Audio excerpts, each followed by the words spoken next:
वैसे तो मैं कोई ज्ञानवर्धक वीडियो नहीं बनाता हूँ, क्योंकि मुझे लगता है कि संसार में सबसे ज़्यादा जो ज्ञान की नीड है वो मुझे है। लेकिन फिर भी मैं ये वीडियो बनाना चाहता हूँ उन लोगों के लिए जिन लोगों को इसी की बहुत नीड है।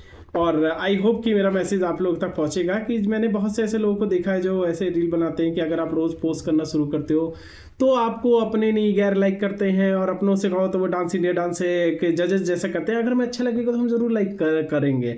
ऐसी ऐसी बातें करते हैं। और प्लस एक कुछ मैंने अच्छे कंटेंट क्रिएटरों को देखा है अपना काम रोकते हुए, जब उनसे मैंने पूछा है तो वो कहते हैं यार रीच नहीं आती, लाइक नहीं आता, तो कोई फ़ायदा नहीं है।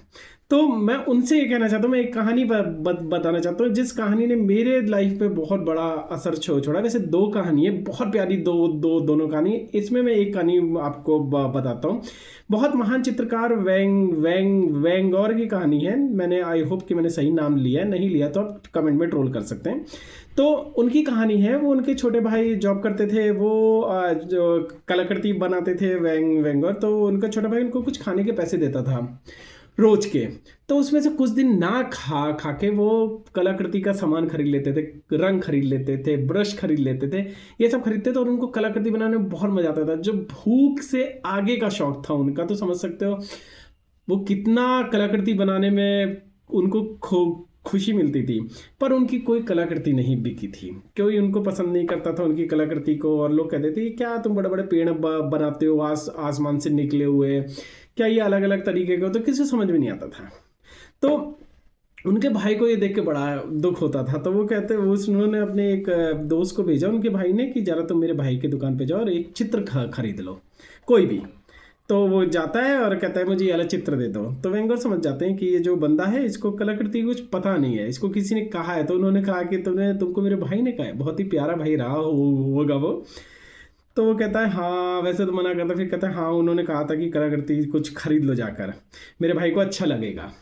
तो वैन गॉग जाते हैं अपने छोटे भाई के पास और कहते हैं कि आपने ऐसा क्यों कहा, क्यों करा। तो कहते हैं मैंने तुझे देखा है मरते हुए, खाना छोड़ते हुए, अपनी भूख को मारते हुए उस कलाकृति के लिए। तो मुझे लगा कुछ बिकेगा तो तुझे अच्छा लगेगा। कह रहे मुझे जो अच्छा लगना था, मुझे जो मिलना था, मुझे जो सुख प्राप्त होना था, मुझे जो खुशी मिलनी थी वो बनाते हुए मिल गई मुझे। उसके अलावा आपका मित्र, कोई खरीदार, कोई जमाने का कोई शक्ति मुझे वो सुख उसके अलावा नहीं दे सकती, उसके ऊपर का सुख। आप मेरी पूरी दुकान भी खरीद लीजिए तो भी मुझे कोई सुख नहीं होगा, क्योंकि मेरा सुख बनाने में है। उसके आगे मुझे कोई सुख नहीं चाहिए, मुझे किसी सुख की नीड ही नहीं है।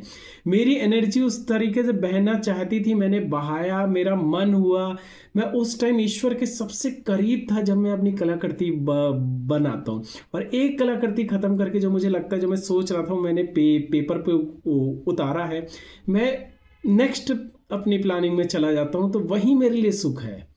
तो आप कुछ भी करें मेरे लिए सुख नहीं होगा, क्योंकि जो मेरा सुख है वो मेरा है, वो मेरे हाथ में मुझे बनाते हुए मिल जाता है।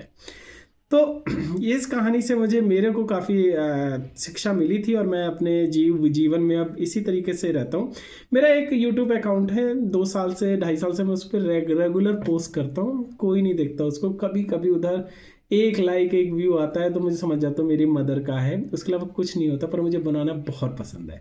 I love to record me myself, मेरी लाइफ, मेरा दिनचर्या बहुत पसंद है मुझे। और मुझे बहुत अच्छा लगता है उधर कोई नहीं देख रहा होता है तो मैं कुछ भी पोस्ट करता हूँ। तो अगर ये आपको कोई काम बहुत खुशी दे रहा है, आपको ईश्वर के सबसे करीब रख रहा है, उससे ज़्यादा आपको वो पल में आपको कोई खुशी नहीं दे सकता, तो वो काम प्लीज़ करते रहिए, चाहे किसी समझ में आए चाहे ना आए। It's for you.